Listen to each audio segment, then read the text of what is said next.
Programang ito ay rated SPG. Striktong patnubay at gabay ng magulang ang kailangan. Maaaring may masiselang tema, lengguwahe, karahasan, sexual, horror o droga na hindi angkop sa... Sabi sa'yo, bakit parang nakakita ka ng multo? Mas masawal pa sa multo yung nakita ko. Si Linya. Nakilala ka ba niya? Narito na nga ang ating pakaabangan ngayong Sabado sa Abot Kamay na Pangarap. Hindi nga inaasahan ang mulingang pagkikita dito ni Lynette at ni Dax kung saan ito ang nangloob sa bahay ni Doc Carlos Benitez.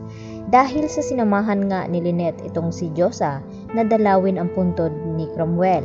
At dito naman, nagdesisyon itong si Josa na mag-CR daw muna siya dahil ihing-ihi na nga ito. At dito nga nagkabanggaan itong si Lynette at itong si Dax. At dali-dali naman na nag-flashback sa isip dito ni Lynette ang mukha ng lalaking iyon. At dito rin na dali-daling umalis itong si Dax bago pa makatawag ng pulis itong si Lynette. At dito nga na tinanong ni Nerissa itong si Dax na ano daw ang nangyari dito, na parang nakakita daw ito ng multo. At ang sagot naman ni Dax dito kay Nerissa na mas malala pa sa multo ang kanyang nasa lubong dahil ito daw ay si Lynette. Nagtanong itong si Nerissa kung namumukhaan ba daw siya nito.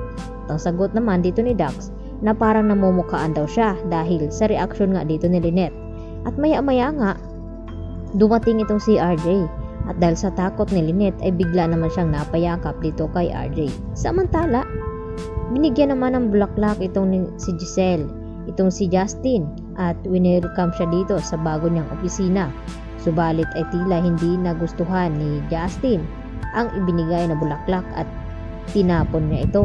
At dito naman, na kunwari nag-react itong si Eric at dito na nilapitan itong kanyang anak na si Justin at sinabi na wag daw bastusin itong si Giselle dahil kahit anong mangyari ay ina niya pa rin ito.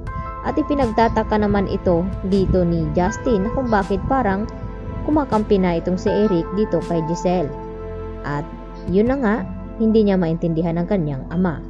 Samantala, nagreklamo naman itong si Annalyn Santos dito kay Doc Carlos kung bakit ito pa ang ibinigay na taas sa kanya. At iniisip ni Annalyn na parang punishment daw sa kanya iyon kung bakit yun nga ang ibinigay ni Doc Carlos. At dito naman na sinabi ni Carlos kay Annalyn, akala ba daw niya na matalino ito, dapat alam niya ang lahat na gagawin, hindi lang sa pagiging doktor.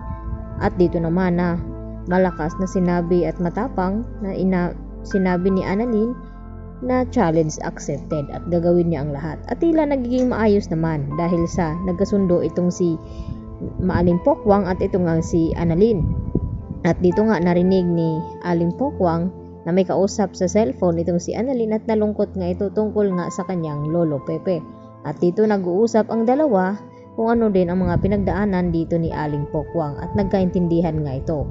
At dito naman na sinabi ni Aling Pokwang na wag na daw siyang tawagin na ganon at mamang na nga lang dahil close na nga raw sila. At magtatagumpay naman itong si Annalyn sa gagawin niyang task upang mapatunayan dito kay Doc Carlos na deserve niya ang makuha ng slot upang makasali sa conference doon nga sa Japan. Kaya yan naman ang ating pakatutukan bukas mga ka-idol, lalo na itong nalalapit na makikilala na nga nila kung sino ang mga kasabwat dito ni Moira sa nangyaring ang pangluloob dito sa bahay ni Carlos at sa nangyaring aksidente dito kay Don Pepe. At dito naman nakabado itong si Nerissa na baka madamay siya at makulong. Kaya sinabi dito ni Dax sa kanya na dapat ay makatakas sila at makalayo bago pa mahuli ang lahat at makatawag na itong si Lynette ng mga pulis at masundan itong si Dax.